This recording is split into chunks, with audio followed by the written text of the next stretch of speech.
చంద్రబాబు నాయుడు గారు మొన్న ఒక పిలుపిచ్చారు. ఆయన చేస్తున్న హెచ్చరిక ఏంటంటే, ఎవరూ కూడా వైసీపీ ఉచ్చులో పడవద్దు, వైసీపీ వాళ్ళ మాయలో పడద్దు అని చెప్పి ఆయన సందేశం. అంతేకాకుండా ఇటు పవన్ కళ్యాణ్ గారు, అటు టీడీపీ రాష్ట్ర అధ్యక్షుడు శ్రీ పల్లా శ్రీనివాసరావు గారు, అట్లాగే శ్రీ నారా లోకేష్ గారు అందరూ కూడా ముక్త కంఠంతో చెప్తుంది ఏంటంటే, వైసీపీ వాళ్ళు చేస్తున్న ఈ ప్రచారాలని మీరు నమ్మవద్దు అని చెప్తూ, వైసీపీకి అనుకూలంగా మీరు కూడా ప్రచారాలు చేయొద్దు, ఎందుకంటే వైసీపీ వాళ్ళు చెప్పిన దాంట్లో నిజం లేదు అని చెప్పి వాళ్ళ అభిప్రాయం. అది వాళ్ళు ఖచ్చితంగా చెప్పారు. ఎవరైనా సరే కమ్యూనిటీ నామ్స్ కానీ సోషల్ నామ్స్ కానీ మితిమీరినట్లయితే వాళ్ళ మీద తప్పకుండా ప్రభుత్వం చర్యలు తీసుకుంటుంది అని చెప్పి వాళ్ళు చెప్తుంది. అయితే ఇక్కడ మనకి కలిగే అనుమానాలు ఏంటంటే, వైసీపీ అబద్ధాలు చెప్తున్నప్పుడు మరి సాక్షి న్యూస్ పేపర్ని ఎందుకు కంట్రోల్ చేయలేకపోతున్నారు?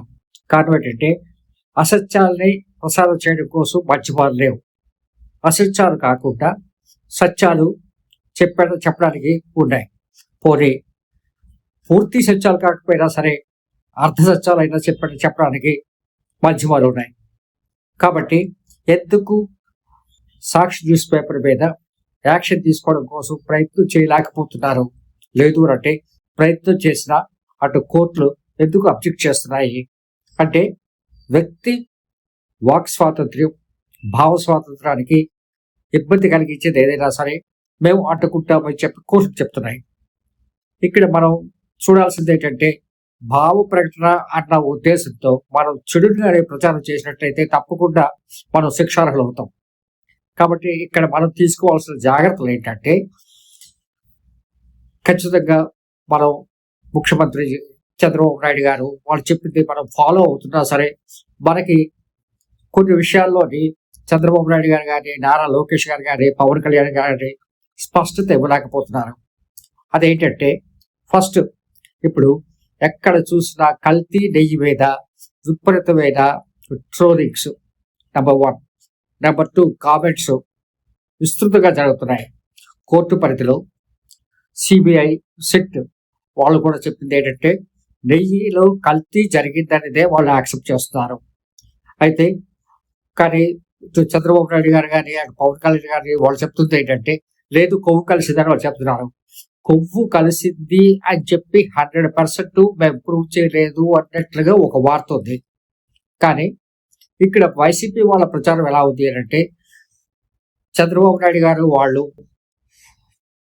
ప్రజల మనోభావాల్ని, భక్తుల మనోభావాల్ని కలుషితం చేసేటట్లుగా వైసీపీ మీద దుష్ప్రచారం చేయడం కోసం కొవ్వు కలిసిందని చెప్తున్నారు.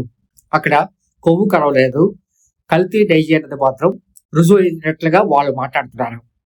కొవ్వు కలిసిందా లేదు అని అంటే ఏ విధంగా కల్తీ అయిందని కాకుండా, నెయ్యి ఏ విధంగా కల్తీ అయినా సరే అది క్షమార్హం కాదు. అది వైసీపీ కావచ్చు, తెలుగుదేశం పార్టీ కావచ్చు, ఇంకో పార్టీ కావచ్చు. సో దీన్ని మనం ముక్త కంఠంతో మనం ఖచ్చితంగా ఖండించాల్సిన అవసరం ఉంది.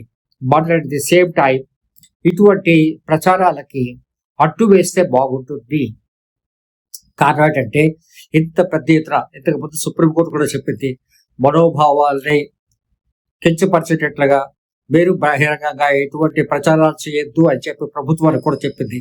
ప్రభుత్వానికి కూడా మీరు ఎందుకు ఇట్లా చేస్తున్నారు అని చెప్పి అడిగింది. అయినప్పటికీ కూడా అదే పద్ధ ఇప్పటికీ కూడా రెండు పార్టీలు ఒకరి మీద ఒకరు పెట్టుకోవడం కోసం విపరీతమైన ప్రచారం చేస్తున్నారు. ఇది నిజంగా తిరుపతి వెంకటేశ్వర స్వామి భక్తుల తాలూకా మనోభావాల్ని ఇది పూర్తిగా కలుషితం చేయడం కోసం చేస్తున్న ప్రయత్నం. అది ఎవరు చేసినా తప్పే. అట్ ది సేమ్ టైం ఇటు గుంటూరులో కానీ, అటు ఇబ్రహీంపట్నంలో కానీ, అటు జోగి రమేష్ గారి ఇంటి మీద దహనం చేయడం కోసం చేసిన ప్రయత్నాలు కానీ, ఇటు అప్పటి రాంబాబు గారి ఇంటి మీద అటాక్ చేయడం కోసం చేసిన ప్రయత్నాలు కానీ ఖచ్చితంగా క్షమార్హం కావు. అది ఎవరు చేసినా సరే. అందులో తెలుగుదేశం పార్టీ వాళ్ళు చేసిన వైసీపీ వాళ్ళ మీద కేసులు పెడుతున్నారని చెప్పి వీళ్ళు చెప్తున్నారు. కానీ మేము అట్లా చేయట్లేదు, వాళ్ళు రెచ్చగొడుతున్నారు కాబట్టి మేము చేస్తున్నాం అంటున్నారు. ఏమైనా సరే ఆంధ్ర రాష్ట్రంలో లా అండ్ ఆర్డర్ సిచ్యుయేషన్ చాలా మట్టుకు గతి తప్పింది అని చెప్పడంలో ఎటువంటి సందేహం లేదు. అట్లాగే చంద్రబాబు నాయుడు గారు వైసీపీ మాయలో పడద్దు, వైసీపీ ఉచ్చులో పడద్దు అని చెప్పేటప్పుడు ఇక్కడ ఆంధ్ర యూనివర్సిటీలో విషయంలో కానీ, లేదు అంటే గీతం ఆక్యుపై చేసిన అనాథరైజ్డ్ ల్యాండ్స్ విషయంలో కానీ, ఇటు కూటమి ప్రభుత్వం వాళ్ళు విశాఖపట్నం మున్సిపల్ కార్పొరేషన్ ద్వారా చేసిన ప్రయత్నాలు దాన్ని రెగ్యులేట్ చేయడం కోసం ఎటువంటి పరిస్థితుల్లో కూడా క్షమార్హం కాదు. కాబట్టి చాలా విషయాల్లో చూసినట్లయితే మనకి ఏంటంటే ఒక రకమైన ఒక దొమ్మి సిచ్యుయేషన్, అంటే ఒక అరాచకమైన సిచ్యుయేషన్ మనకి కనబడుతుంది. ఈ అరాచకమైన సిచ్యుయేషన్ ఏంటంటే మనకి ఇటు తెలుగుదేశం వాళ్ళు చెప్తుంది ఏంటంటే జగన్మోహన్ రెడ్డి గారు ఎప్పుడు వచ్చినా సరే బయటికి ఆయన అరాచకం సృష్టిస్తున్నారు అని చెప్పి, సాధారణంగా రాజకీయ పార్టీలు ఒకరి ప్రజల దృష్టిలో పట్టడం కోసం ఎవరి ప్రయత్నాలు వాళ్ళు చేస్తారు. అది లా అండ్ ఆర్డర్కి విఘాతం కలిగిస్తున్నప్పుడు అది ప్రభుత్వం కాకుండా అంటే పోలీసులు తీసుకోవాల్సిన చర్యలు. కానీ ప్రతి విషయంలో కూడా పోలీసులు ఏం చేయాలన్నది కూడా మనం ఇక్కడ టీడీపీ ఎమ్మెల్యేలు కానీ, మినిస్టర్స్ కానీ, లేకపోతే సీఎం గారు, డిప్యూటీ సీఎం వాళ్ళే కామెంట్ చేయడంతో ఏమవుతుందంటే ఇక్కడ ప్రజలకు ఒక తప్పుడు సంకేతం వెళ్తుంది.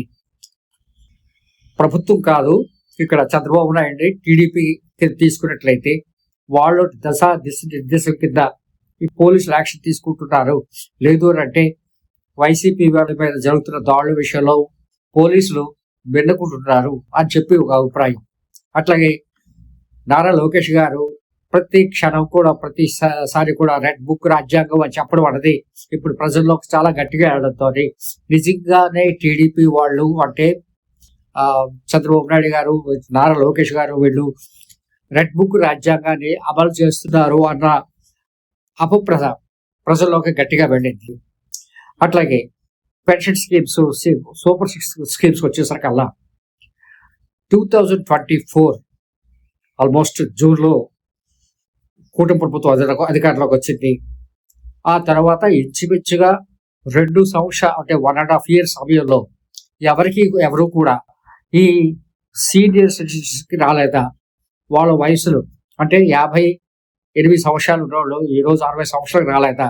ఎందుకు కొత్త పెన్షన్ పథకాలు అంటే ప్రతి మంత్ కూడా ఎవరో ఒకరు 60కి వచ్చేవాళ్ళే ఉంటారు, లేదు అంటే పెన్షన్కి అర్హులుగా ఉండేవాళ్ళే వస్తారు.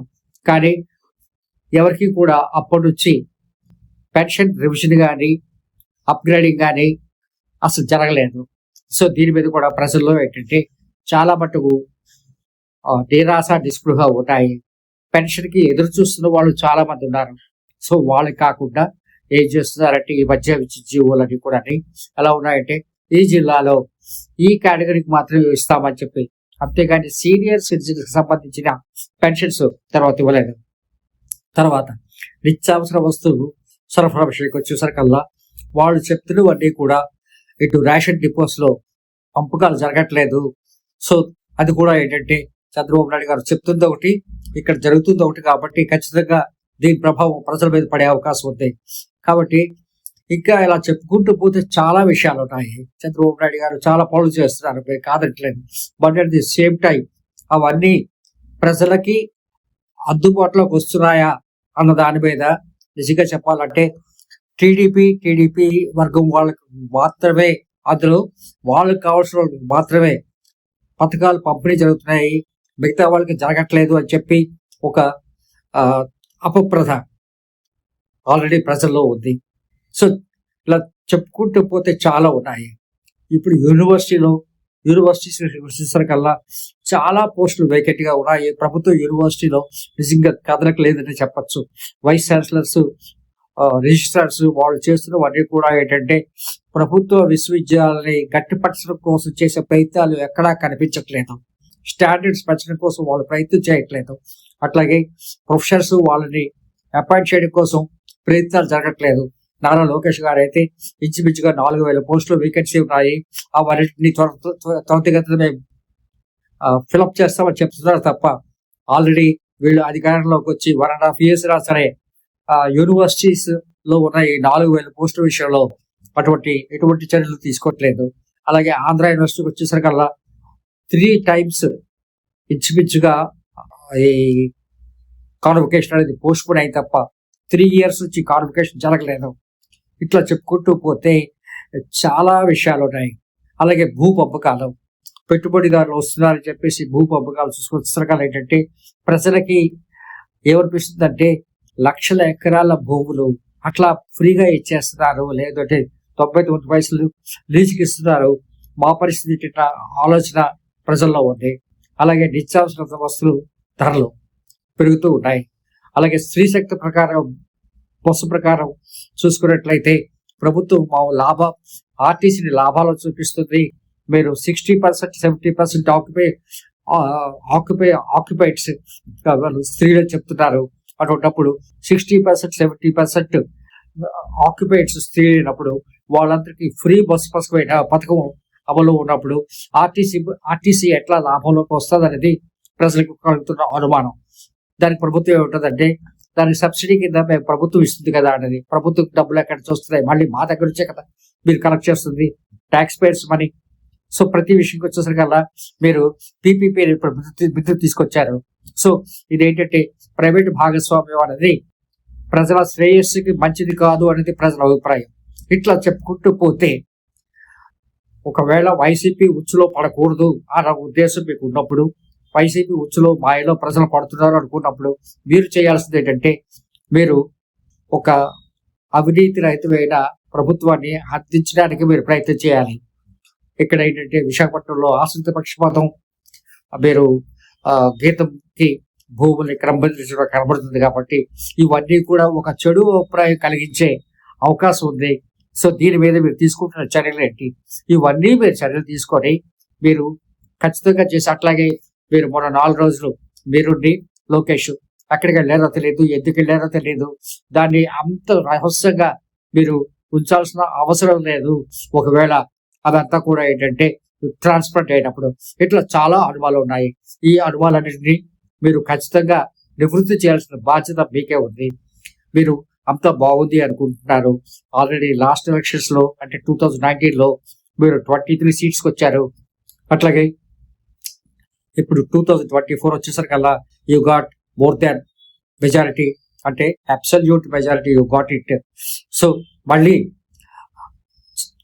జగన్మోహన్ రెడ్డి గారి సమయంలో కూడా ఆయన అంతా బాగుంది అనుకున్నారు, కానీ ఆయనకి 11 seats వచ్చాయి.